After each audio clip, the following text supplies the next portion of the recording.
Hello everyone. Merry Christmas. Happy holidays. How are you on this Christmas Eve? Good, I hope. I'm doing excellent. I'm here to bring you all a special Christmas Eve video. Today I thought, since we can't really exchange gifts, you and I, that I would show you what I've gotten for Christmas. And then if you want, you can tell me in the comments what you got for Christmas. If you're watching this the day it comes out on Christmas Eve, you may not have opened any presents yet. Some people open them on the 24th, but some wait until Christmas Day on the 25th. But I opened my presents early, and I'm happy to share with you all today. And then, earlier today, I baked some gingerbread cookies. So I filmed it for you all, and I'm gonna do a little voiceover, so we'll do a little gingerbread cookie baking ASMR. If any of you saw my last video where I did like the Christmas house tours, you may have heard me mention that I wanted to make gingerbread this year from scratch, and that I wasn't sure when I would be able to do it. And then I thought maybe I could work it into a video, and then I was like, no, everything's planned out. But I decided to make this video even longer by including gingerbread baking in it. So I'm pretty excited that I managed to squeeze that in. It's pretty fun. And then last but not least, I will read I thought it was a poem, but I think technically it's like a short story. The "'Twas the Night Before Christmas" poem. But like I said, I think it is a short story called, I looked it up, A Visit from St. Nicholas. I think, yeah. So let me start by showing you all my gifts. Marcy's here. I think she's like, oh, she's asleep. You can't see her, but she's always like right here behind the microphone. Lately she's been in my room like all the time when I'm in here, so you can almost always guess she's gonna be in a video. Like, if she's not super visible, she's somewhere. So feel free to jump along the video if you wanna maybe just skip to the gingerbread baking, or if you just want to hear the little poem at the end. But if you want to watch the whole thing, that's awesome. That is one of the best things you can actually do for my videos, is like watch the whole thing, because it tells YouTube that you really enjoyed it enough to watch the whole thing. But other than that, if you also want to tell YouTube you liked the video, you can either like or comment. So you can tell me what you got for Christmas. And lastly, it's been suggested to me that I should tell everybody to turn on all notifications rather than just saying subscribe and turn on notifications, because there's a difference when you press the little notify button. And so basically, like, most people who are subscribed to me don't get notifications. You can see that metric, and mine is like really, really, really low of the amount of my subscribers who have them like turned on. So it would help me, and it might help you if you want to stay notified about when I upload, which is 3 days a week. Sometimes I get comments like, oh my god, you're back, and I'm always like, where did I go? And I think it's because, you know, like, YouTube stopped recommending me to you, so you thought that I wasn't uploading or something, and then when you finally were recommended something again, it was like, I'm back. That's always my idea of what that means. But if you go on my channel, I never stop uploading unless there's something really wrong, and even when I'm sick, I still have enough videos made ahead of time usually to keep up the illusion. Anyway, enough about that. I just thought I'd do a little YouTuber spiel at the beginning rather than at the end, so that I can just read the poem to you and say goodnight. Okay, but I hope you're having a great holiday. I hope it hasn't been stressful. I do think holidays can bring out the best or the worst, especially if you are maybe tired of being around your family at this point. I hope that right now, in this moment, as you're listening to this video, it can be a calm moment for you. Just take this time, put on your headphones, and shut everyone else away. Just have a little me time. Yeah. Okay. On to you, the presents. So, I don't do presents with my family. We don't give gifts anymore. But my friends give gifts, so all the presents I have are from friends. And I really prefer not giving gifts with my family. I don't know why, but I don't know, once I became an adult, I felt like they didn't really need to get me presents anymore. And they didn't want me giving gifts at first because the little money I had should probably be spent surviving. So we didn't do that. And then growing up, my parents never bought each other gifts, so it's just kind of like a normal thing that when you're an adult, you just don't really give each other gifts. We also don't celebrate like Mother's Day, Father's Day. We're just not really into a lot of commercial aspects of that.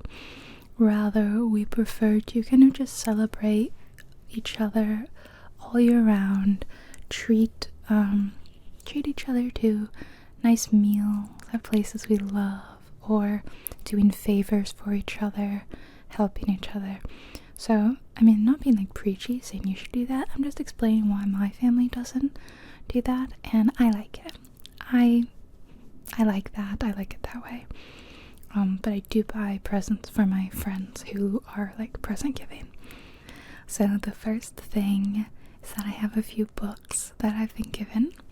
The first one is I think it counts as a Christmas present. You may have heard me talk about the fact that my book club did a Christmas book swap, where we each bought a book for each other that we decided to do like book you read before and you like, and you buy a copy for someone else, and then we drew names and we gifted our little wrapped books to each other. And it worked out that everybody didn't draw their own name, and everybody gave someone a book that they'd never read before. So I got Once Upon a Broken Heart by Stephanie Garber. We agreed paperback only so that we wouldn't spend too much money. So it's a nice paperback copy. The back says, "How far would you go for happily ever after?" Evangeline Fox has always believed in true love and happy endings until she learns that the love of her life... Sorry, my cat sneezed. Bless you, Marcy. Until she learns that the love of her life will marry another. Desperate to stop the wedding, Evangeline strikes a deal with the charismatic, immortal Prince of Hearts. But she soon discovers that bargaining with the Prince of Hearts is a dangerous game. He has plans for Evangeline. Plans that will either end in the greatest happily ever after or the most exquisite tragedy. So I've been hearing a lot of good things about this series and about her Caraval series. So I really want to read both. The only reason I haven't started it yet is because it is a series, and I'm worried that I'm going to read this and immediately want to jump into the rest. And they're not on Kindle Unlimited, so I would have to buy them. And then I'm like, well, do I buy them for Kindle? Do I buy more physicals? I don't know. So I just held off on reading it for now. But I'm so pleased. Very excited about that. And then these two books are from another friend who I kind of forcefully got into reading this year. I made her join my book club because I thought she could use a little something else as a hobby, new friends, and she absolutely fell in love with reading again this year. And I'm really happy for her. So she's been buying everybody books for the holidays, and she bought me 2 amazing ones. This I was talking about all during my last video. It's The 11 Days of Christmas, and it's now my favorite holiday read for sure. There's not many others in that category. I don't have many like Christmas books. So this is pretty much it. But it's at the top. But it's also just one of my favorite books, period, that I've read this year. By one of my favorite authors, A.K. Kashiata, that I discovered this year. And I love her. She's like an indie author who self-publishes her own books. And I hope big things for her, honestly. I think she's enormously talented. Her stuff feels very... Well, this one maybe not as much, but her work often feels like very RPG sort of fiction. Like quests and fantasy. The lore of it feels kind of D&D. And her humor is very tongue-in-cheek, very self-aware, very meta. So I really enjoy their fantastic blends of fantasy, humor, and romance, in my opinion. And all of her work is adult, I should say. It's spicy. So this is no different, but it's so cute. The back is pretty long. I won't read all of it, but oh my gosh, okay, fine, I'll read it. Piper McLean's Christmas is a ho-ho horror show, but she's used to all that by now, 5 years into becoming the de facto matriarch of the family, if still single and childless, much to everyone else's chagrin. But she does have one indulgence every year, finding the perfect Christmas tree. While searching the national forest, Piper's led to a beautiful spruce by way of magic. Well, not actual magic. Magic, of course, doesn't exist, but it sure feels magical when she hears the voice of her deceased mother floating on the wintry winds, telling her which tree to chop. Unfortunately, that very tree actually is quite magical, and accounting for it is the last task that half-elf Cole needs to complete before turning it in his annual reports to the Elven Perennial Association. When he discovers the pilfered spruce, he immediately finds that the only way to return order to the forest is to endure a human holiday alongside a grumpy and overburdened woman who does not want him around. Cole doesn't belong in Piper's world, but it's her fault that he's there, so he doesn't intend to make things easy for her and announces to her family that he's her boyfriend, come to visit for Christmas. Surely that's the perfect cover for his presence, and not at all the start to a ridiculous romance that will either tie up both of their hearts in pristine bows or rip them apart forever. If you love Christmas and you like, let's say, Hallmark films, stuff like that, like a seasonal love story, please read this. It's on Kindle Unlimited, so you could read it for free if you got the free trial. It's so cute, and it's very short. And I have to just show you the chapter names. They are so funny. They are like the 12 Days of Christmas. And like this one is My True Elf Said to Me, 11 Pipers Piping, Too Much Attention. But then this one's my favorite. Well, the song doesn't go this high, so that's chapter 13. I thought that was really funny. Anyway, this has been my favorite present so far. I read it in less than 24 hours because it's short, and I want to read it again. She's the author of one of my favorite series that I've read this year, Villains and Virtues, which is very D&D kind of coded. And I don't have physical copies of that, so they're in paperback like this, but I want to buy hardcovers when she comes out with those. I totally forgot to put on mascara earlier when I was getting ready. That's so funny. But anyway, I ran and I put some on, and it's starting to get dark out. But I was in the middle of showing you my gifties.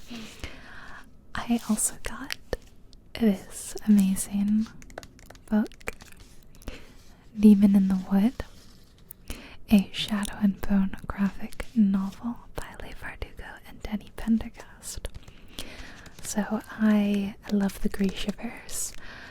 I most love the Six of Crows duologies. You probably know I have a whole video. Hi Marcy. Whole video reading. She's so far away. Reading the first chapter of Six of Crows. And I like Shadow and Bone too, but not as much. I like King of Scars more than Shadow and Bone, not as much as Six of Crows. So I honestly didn't even know that this existed. It is the Darkling origin story, who's a very interesting character. Probably the most interesting character from the Shadow and Bone trilogy. So I'm very excited about that. And it looks beautiful.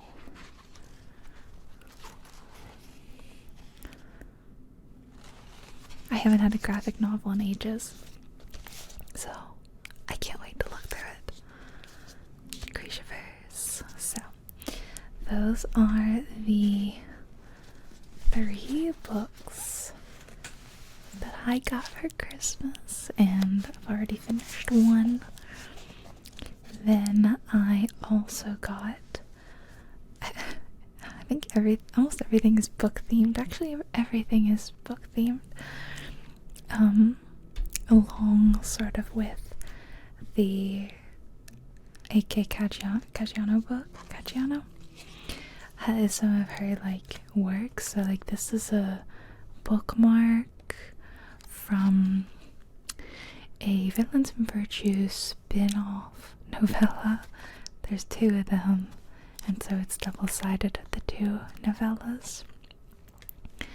And this is a character from Villains and Virtues, and she is the sister of a character in Villains and Virtues, so those are fun.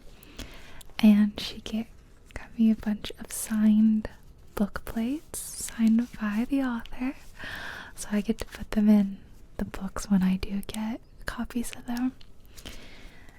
And stickers from the series. This is Corbin the Raven, and this is Damien and Alma, my favorite couple. This is Kill, Cackle, Condemn, and this says carry on, make merry, and adore truly. It's meant to be like a medieval version of Live, Laugh, Love, which is so funny. I told you it's like very tongue-in-cheek.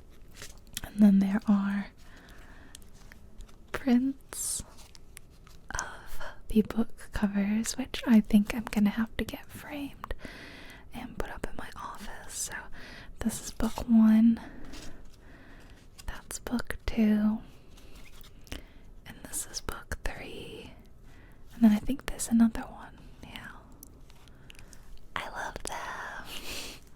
So good.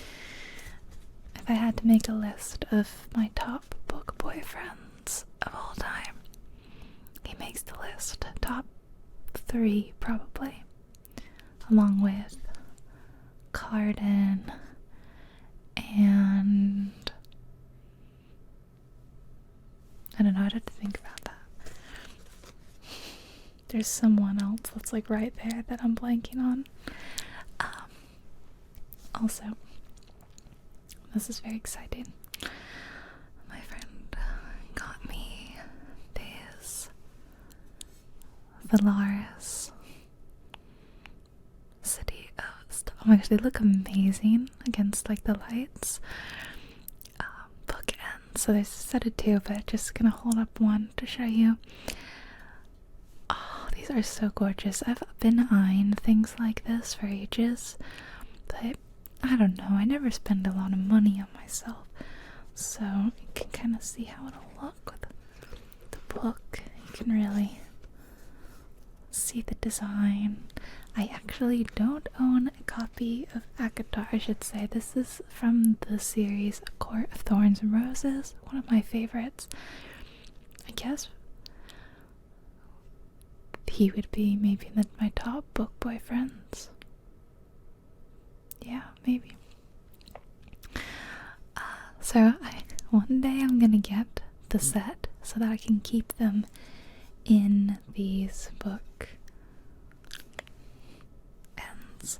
But I actually don't even own them physically. I have digital copies. So if there's ever a sale, I mean, I just missed Black Friday, but I've been trying not to spend a lot of money. And then one of my friends, last year she got me a Legolas tree ornament, and this year she got me Bag End. Now it does make noise. I am gonna activate it because it also lights up, and I think that's so cute, but it's gonna be loud, so I'll have to like either mute it or turn it really, really down. Are you ready? No, thank you! We don't want any more visitors, well-wishers, or distant relations. And what about very old friends? Gandalf? Bilbo Baggins. Dear Gandalf! Good to see you. 111 years old. Who would believe it? You haven't aged. Come on, come in! Welcome, welcome. It's really long. So it's got a little hook to put ribbon in it and hang it on your tree. But not gonna lie, it's not gonna go on my tree. It's gonna sit on my Tolkien shelf year round, where I can look at it and enjoy it all the time. I love it. Legolas protects the top of the tree. And then the other thing she got me is amazing, and I've been dying to show you guys this, but I haven't thought of like a reason to show you. But this is perfect. Present show and tell. Everything is book related. So she got me this little wooden book.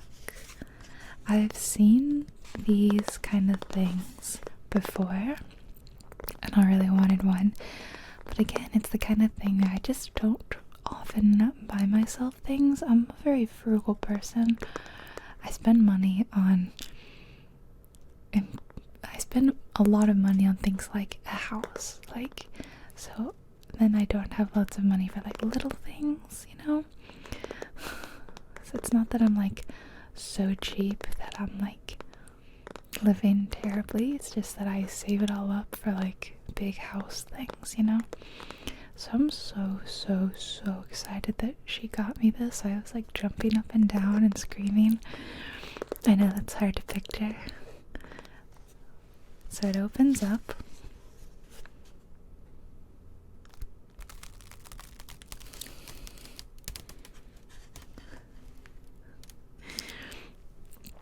And it's light. And see, the spine is like real bendy. You can even bend it all the way back. And you can like lay it flat. And what's really cool is it has 3 different brightness settings, so you can close it. This is bright white. This one, kind of a medium, but this one is my favorite. The warm white. Kind of hard to really grasp on camera how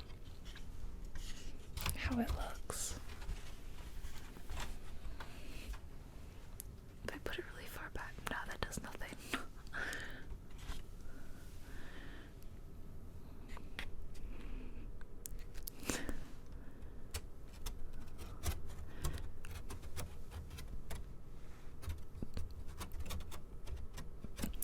see the wires inside. So it's rechargeable, and I actually keep the wire on my desk so that I can charge it up.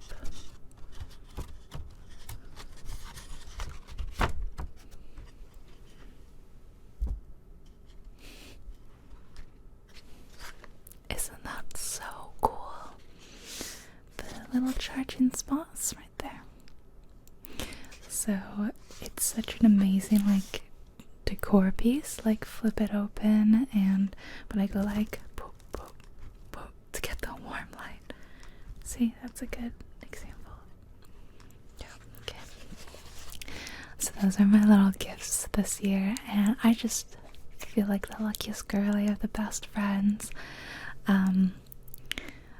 I didn't really show you what I got my friends, but some of the things I got was a Fourth Wing merch t-shirt that says Basquiat War College from my bestie who loves Fourth Wing, and I got her an LED custom library sign that says her name's library, and it's like a little book, and it's on a little wooden stand. I thought it was really cute.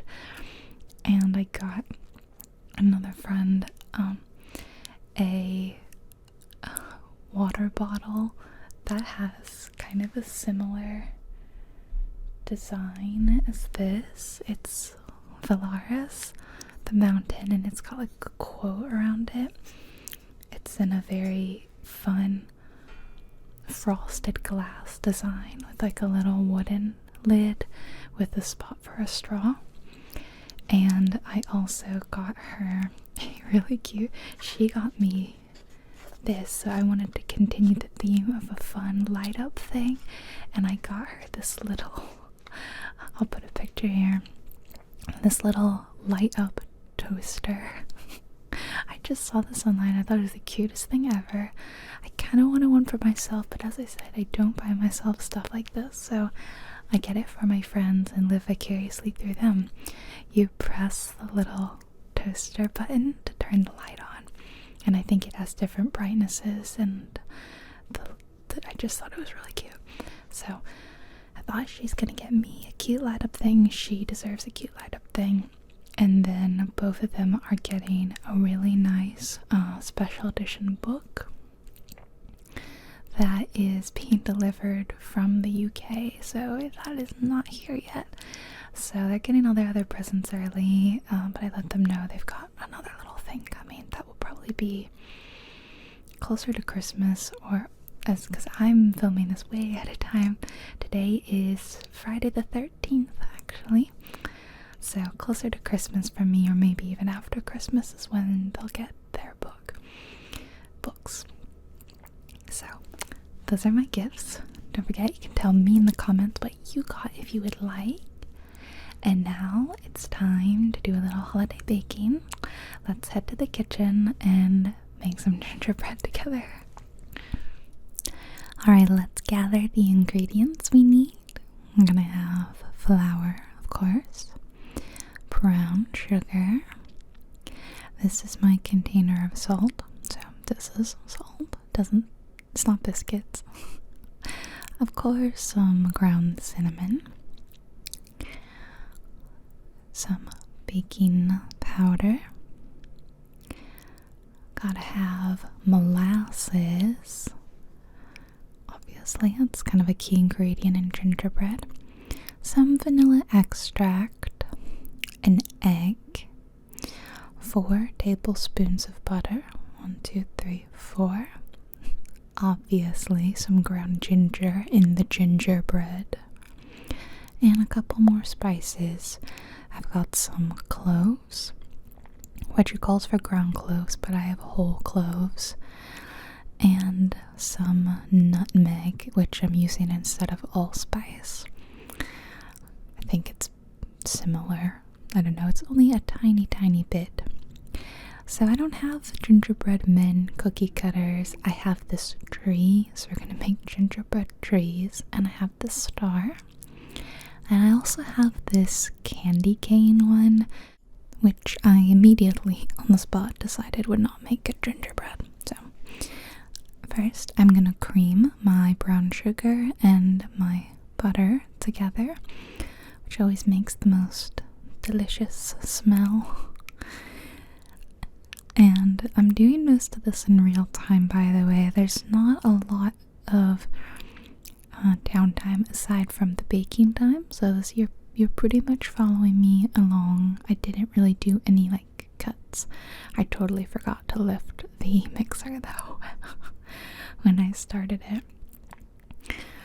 So first, creaming the butter and the brown sugar. This is a different gingerbread recipe that I used this time, and I think it turned out good. You'll see. Obviously you can't do a taste test. Sorry, I would totally give you guys one if I could. So I think I'd use the recipe again, or I might try something different. You might notice it looks like the camera's like slowly zooming in and out, or maybe not so slowly.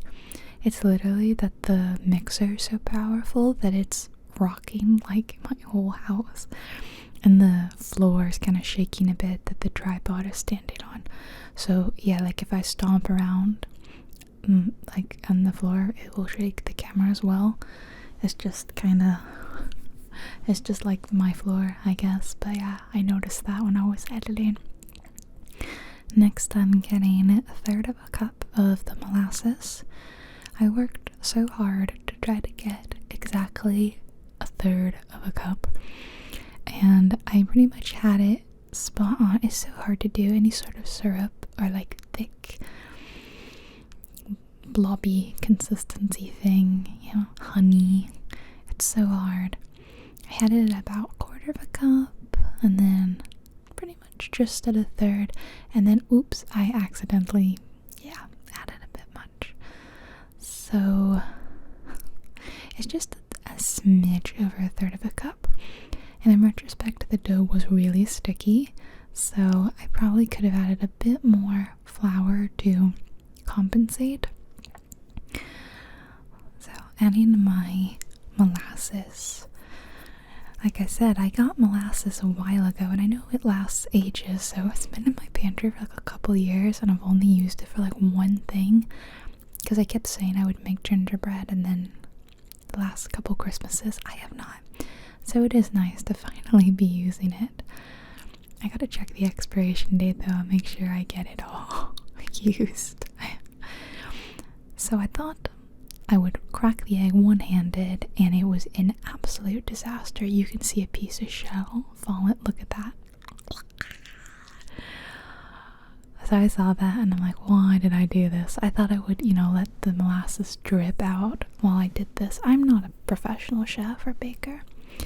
I can't crack eggs one-handed. I did get the shell out, don't worry. Oh, it was super annoying though. So I thought I would leave that in so you could see all my mistakes. But got the egg in, and then this is my cute Christmas spatula that one of my friends got me for Christmas like last year before. So I use it every Christmas time if I'm doing any holiday baking. Just trying to get all of the molasses out of this cup because it's such a mess. And then last, a little of my vanilla extract. So I'm doing like the wet liquids in with the creamed butter and sugar. And then we'll mix the dry ingredients and then add the dry to the wet. So very carefully pouring my vanilla extract. Oh, perfect. And now we mix all this together, and it makes the grossest looking mixture you've ever seen. It's just not appetizing looking. Whenever you mix in the egg and like it doesn't quite like emulsify well, or that's what the word I'm looking for. Or maybe it is the emulsification that looks bad. I can't remember. This just never looks good.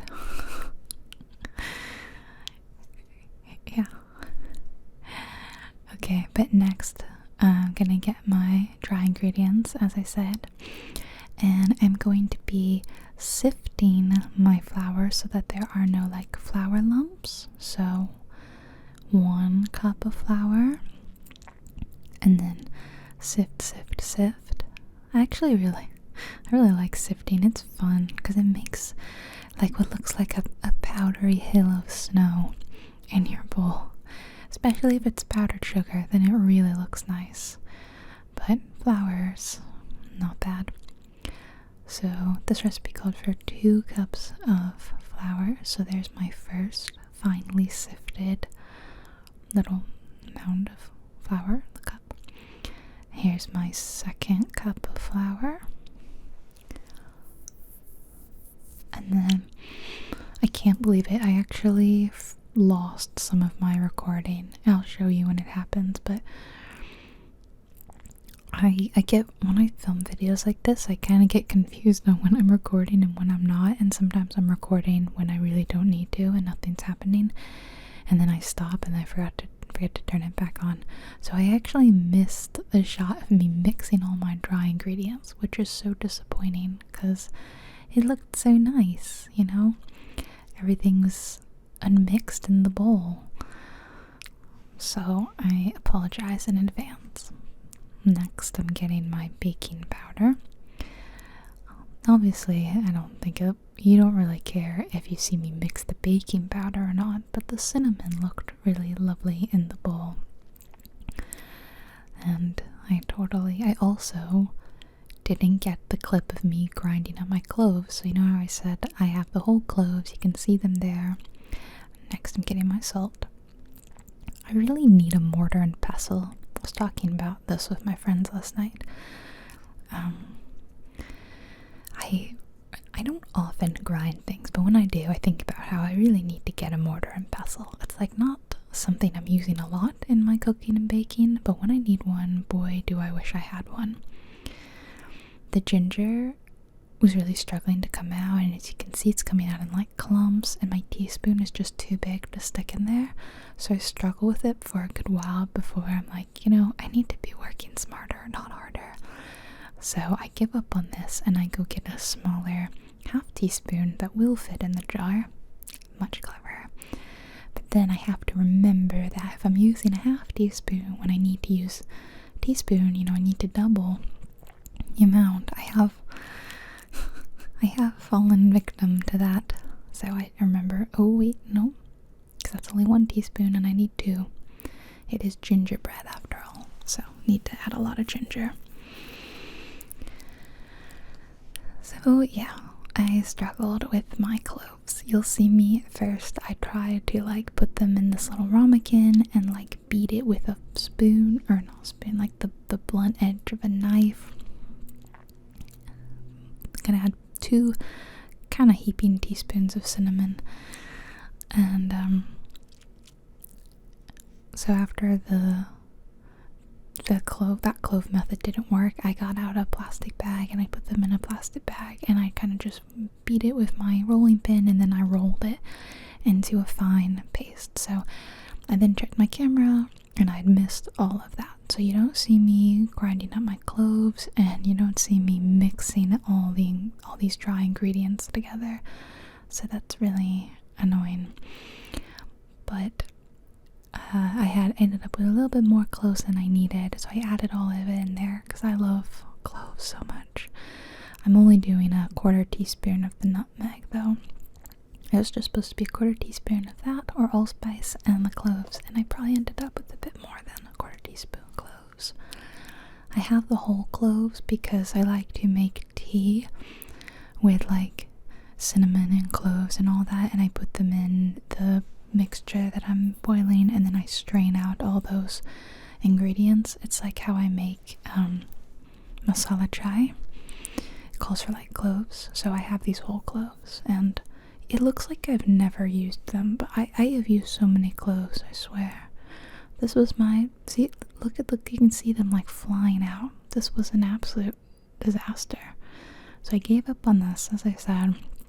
I realized I wasn't recording, so we're gonna jump to me having figured everything out and mixed all my dries together, which looks like this. Not the most exciting looking thing in the world, I'll admit. But now it's time to slowly incorporate that into our gross looking mixture. So I'm going to put it on low while I kind of slowly shake it in. I actually have this very cool plastic, almost like a lid. It fits over the lip of the bowl, and it has like a funnel on the side to make doing this easier. And I literally never do it. I remember that I have it, but I'm like, nah, I'll just do it the old-fashioned way. But that's literally what it's for, is for ease of pouring in ingredients while your mixer's running. And what it also does is it covers the open space here a little bit so that nothing goes flying out. Because you know, when you put in flour, sometimes when you dump it in and you turn your mixer on high, the flour goes flying out. But it keeps it contained in the bowl. So it actually probably would have been useful today, and I didn't use it. While I was mixing this, Pippin jumped up his little tower and he started eating the food I'd put there. And there's a rule in our house: the cats have to have all 4 feet on their little food platform, because Pippin's really messy, and when he does this, it's easier for him to pull his head back and drop his food everywhere. So he knows the rule. He's supposed to have all 4 paws on there so that he won't be messy. Because do you see how messy my cat is? Look, see what he does? And he drops it out of his mouth. He is so messy. So I had to go yell at him, and he was real cheeky. Look at him ignoring me. He finally did it. Look at his big bushy raccoon tail.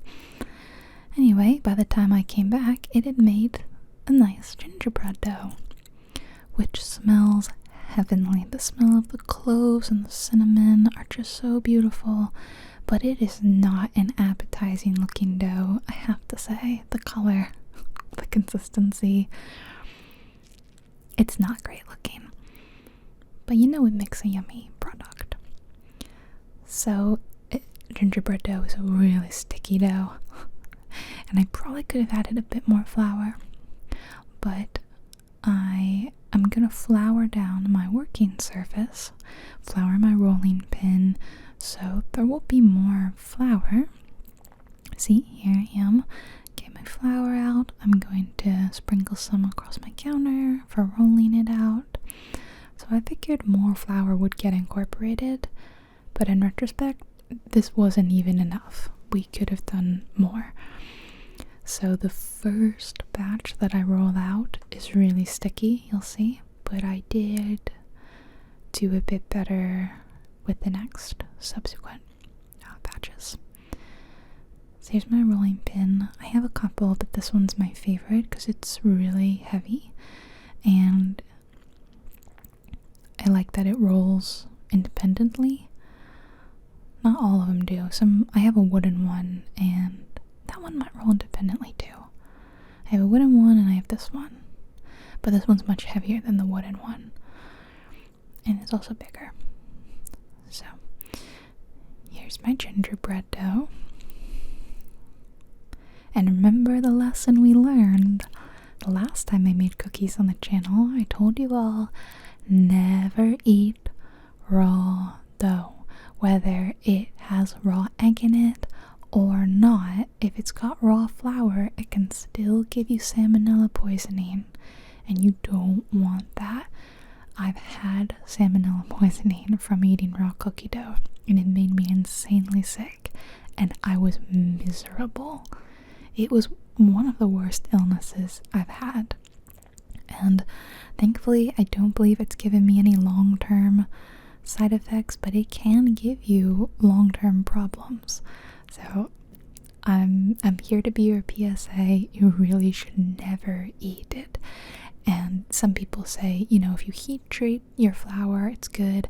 But other people, you know, food scientists, health and safety, say you can't even, I'm going to take my ring off because it's getting messy.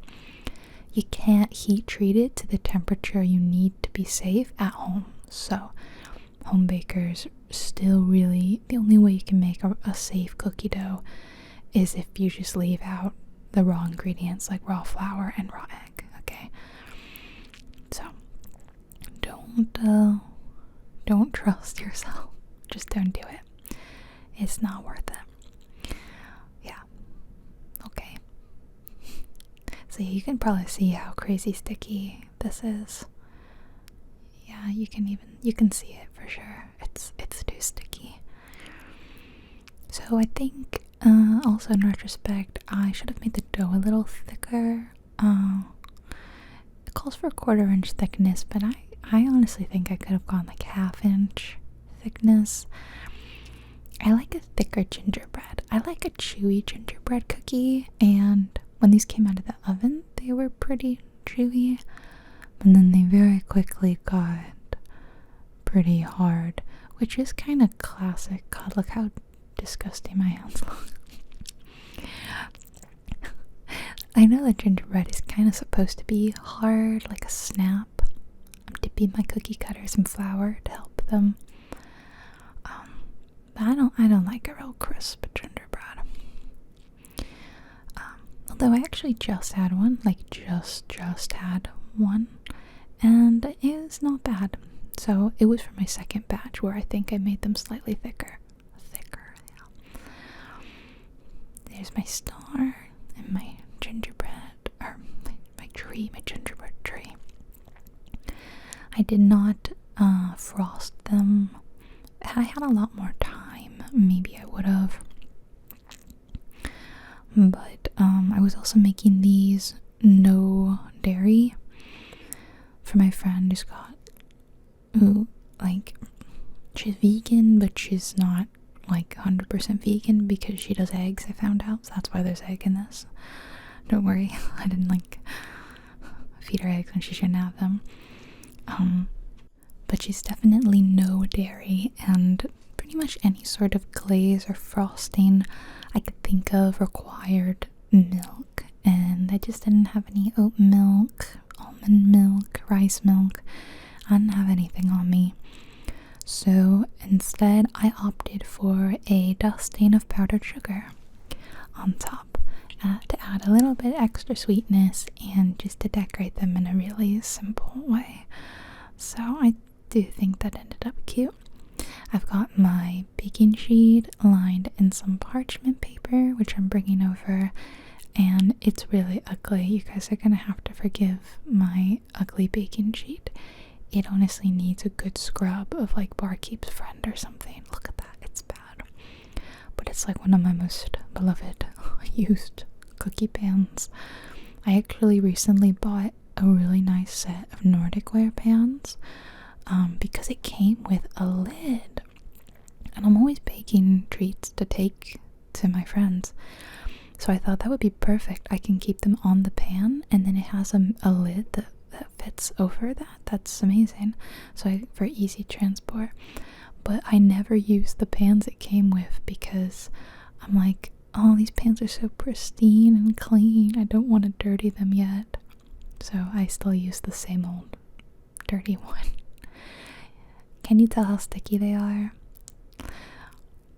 Looking back at it, I'm like, I should have just scrunched this all up in a ball and added more flour and just redone it.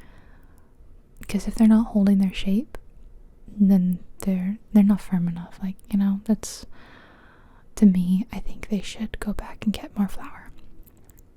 So, but I was really low on time today. This is already well into the afternoon.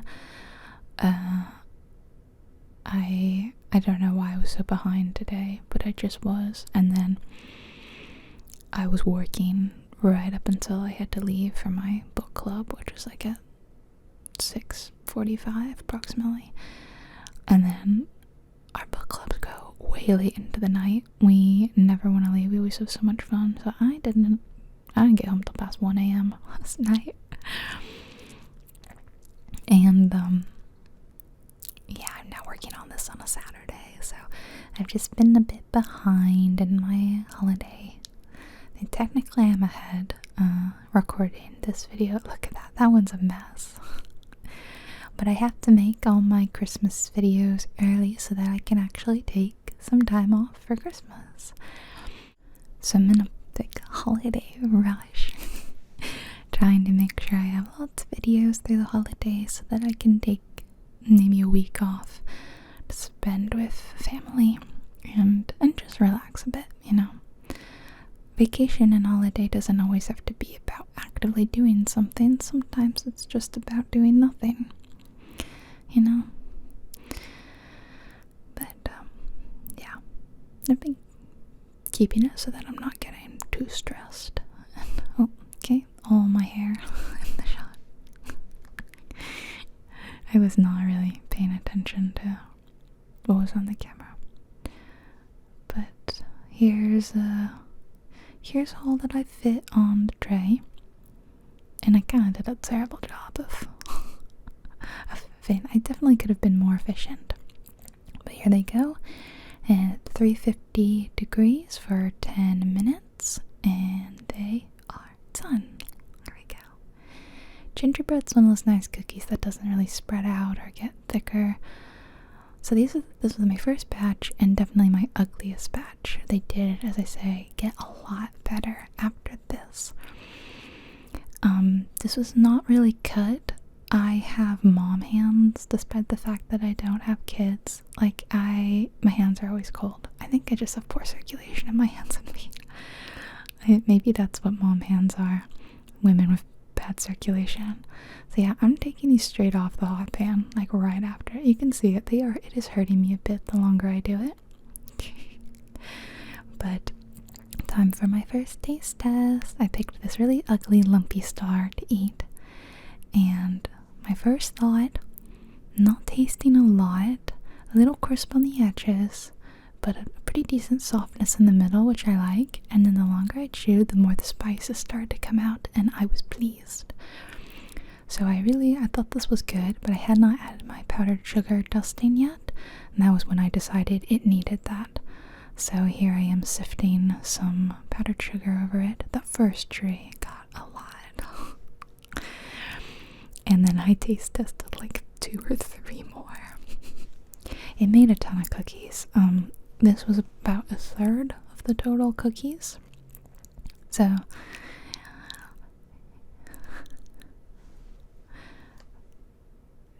making sure they get evenly dusted, and I think it's cute because it looks like snow, especially on the trees, you know.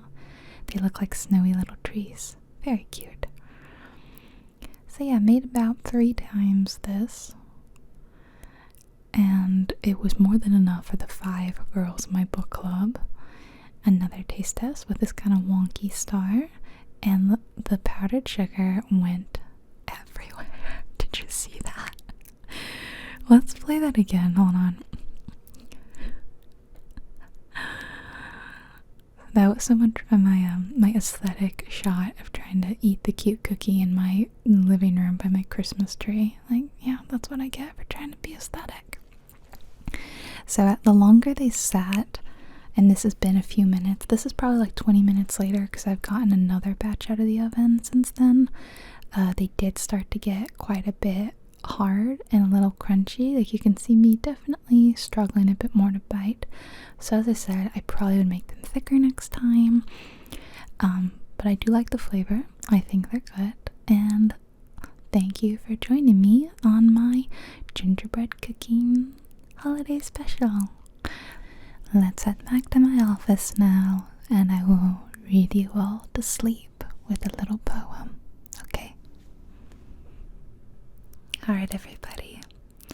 It's time for you to head off to sleep, and maybe Santa Claus will be coming down the chimney tonight. So I'm gonna read the Visit from St. Nicholas poem, and that will be all for tonight. Let me get it all lined up.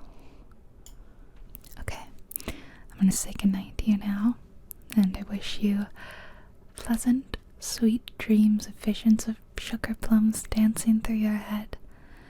And Merry Christmas, everybody. 'Twas the night before Christmas, when all through the house Not a creature was stirring, not even a mouse. The stockings were hung by the chimney with care, in hopes that Saint Nicholas soon would be there. The children were nestled all snug in their beds, while visions of sugar plums danced in their heads, and Mamma in her kerchief, and I in my cap, had just settled our brains for a long winter's nap, when out on the lawn there arose such a clatter, I sprang from my bed to see what was the matter. Away to the window I flew with a flash, tore open the shutters and threw up the sash. The moon on the breast of the new-fallen snow gave a lustre of midday to objects below, when what to my wondering eyes did appear but a miniature sleigh and 8 tiny reindeer, with a little old driver so lively and quick, I knew in a moment it must be Saint Nick. More rapid than eagles his coursers they came, and he whistled and shouted and called them by name. Now Dasher, now Dancer, now Prancer and Vixen, on Comet, on Cupid, on Donder and Blitzen, to the top of the porch, to the top of the wall, now dash away, dash away, dash away all.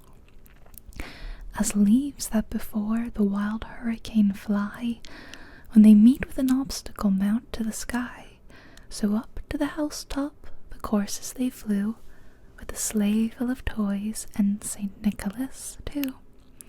And then in a twinkling I heard on the roof the prancing and pawing of each little hoof. As I drew in my head and was turning around, down the chimney Saint Nicholas came with a bound. He was dressed all in fur from his head to his foot, and his clothes were all tarnished with ashes and soot. A bundle of toys he had flung on his back, and he looked like a peddler just opening his pack. His eyes, how they twinkled, his dimples, how merry. His cheeks were like roses, his nose like a cherry. His droll little mouth was drawn up like a bow, and the beard on his chin was as white as the snow. The stump of a pipe he held tight in his teeth, and the smoke, it encircled his head like a wreath. He had a broad face and a little round belly that shook when he laughed like a bowl full of jelly. He was chubby and plump, a right jolly old elf, and I laughed when I saw him, in spite of myself. A wink of his eye and a twist of his head soon gave me to know I had nothing to dread. He spoke not a word, but went straight to his work, and filled all the stockings, then turned with a jerk, and laying his finger aside of his nose, and giving a nod, up the chimney he rose. He sprang to his sleigh, he gave his team a whistle, and away they flew like the down of a thistle. But I heard him exclaim, ere he drove out of sight, Happy Christmas to all, and to all a good night.